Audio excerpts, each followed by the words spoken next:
Magandang hapon po mga ka-viewers. Bali po tayo naglalatag po ng abang po sa electrical dito sa Islab. Bali po mga ka-viewers, kung kayo po ay mag-aabang po ng electrical sa Islab, kung maaari po at may pambili naman kayong PVC, PVC na po ang ipabili nyo sa may-ari nung nagpapagawa. Huwag po kayong gumamit ng flexible hose dahil pag napitpit ay nahirapan pumasok ang electrical. Tapos po ang isa pa noon, pag po susuotan na wire, may mga, siyempre po siya hindi plain na malinis, may gurul-gurul siya na kalami siya sasabitan talaga ng alambre o pasima na ating sinusuot. At ang standard po talaga na talaga maganda sa Islab ay PVC. Kung kayo naman po ay bibiling PVC, ang kunin nyo po yung standard din po na madaling ipitok, kasi po maraming klase ng PVC na kapag pinitok nyo po ay malambot, lalambot po yung iba. Ang maganda pong tatak ay hindi po ako pumili na lang po kayo ng sa hardware, sabihin nyo yung bigyan kayo ng magandang klase. Mahirap po umimik tayo ng pangalan ng PVC, hindi naman tayo endorser ng PVC, kaya yun po, gawin na lang po natin ay pag tapos kami po ay nag-aabang po dito sa Islab ng outlet dahil para po sa strip light po. Kung sakali pong maglagay ito na strip light, hindi na po maglalagay ng kisame, pwede naman sa panabilang yun ng biga ilagay, tapos ay may puti kang pintura o anong pintura, iklam mo lang ng cable clip. Maganda na rin po tingnan yun. At yung po na may na-testing ko na. Yung po mga kabiyers, pag po tayo maglilinya po ng ganito po sa Islab, yung po junction box, iwasan po natin na hindi malagyan ng electrical tape po sa pinakang ibabaw. At kasi po pag po hindi nyo nalagyan po ng electrical tape sa ibabaw yung junction box, yan po yung nakakatas din yan, yung samento. Yan po. Ang isang butas nga po pala na kontrata ko dito ay pag po isang junction box kasama po yan sa butas. Tapos bukod po yung isang set ng ilaw at saka yung switch, yung po magkasama na yun sa isang presyo, baka 75 pesos yung box kasama po sa butas yan. Sabi nga nung iba, bakit doon sinasama? Ay natural lang doon ang maglagay ng kanyang kasama na daw yun dapat sa presyo.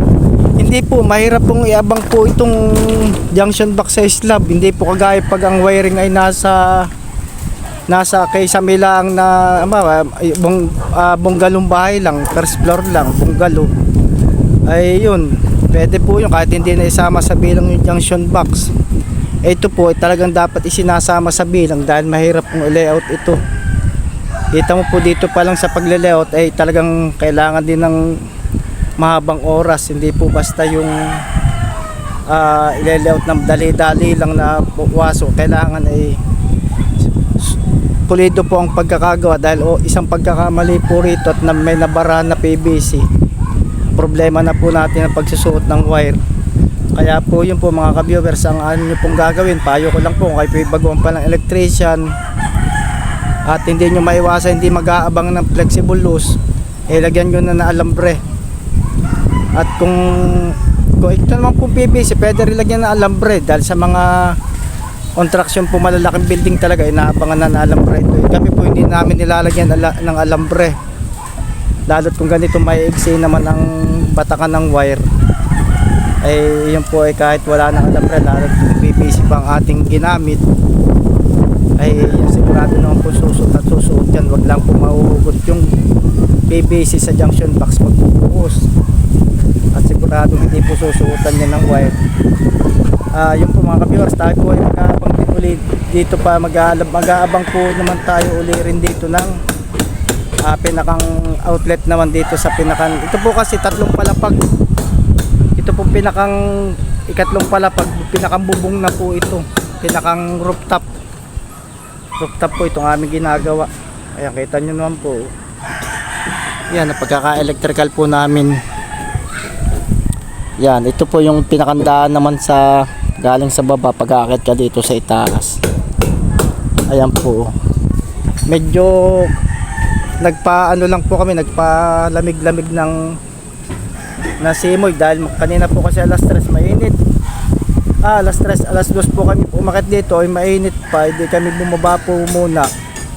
Hinintay namin mag alas 3. Ngayon naman ay alas 5:30 na. Yun po, medyo patapos na rin ito. Amin na po liligpitin ito at bukas po ito ibubuhusan na, mga ka-viewers. Yun po, at yun po yung mga video ko na ina-upload ko po. Sana po lagi nyo mapanood. Medyo mayroon po akong mga upload na hindi po magandang pagkakagawa dahil una-una po nagkaroon po tayo ng karamdaman, pero mas pipilitin ko pa po mas maging maganda ang aking video i-upload. Tayo po mag-a-actual na sa pagbabayarin. Gagawa po ako ng panel board na paglalagyan ng mga kontador na meter base, kung paano mag-wiring ng kontador, kung paano mag-instalasyon at mag-splice ng ilaw at outlet. Yan po i-actual ko po sa inyo, mga ilang pang mga video ng i-upload at kasunod na po yun. Ayun lang po, maraming salamat po and God bless you po mga ka-viewers. Please mag-subscribe po kayo sa channel ko para lagi po kayo updated. Thank you very much po and God bless you.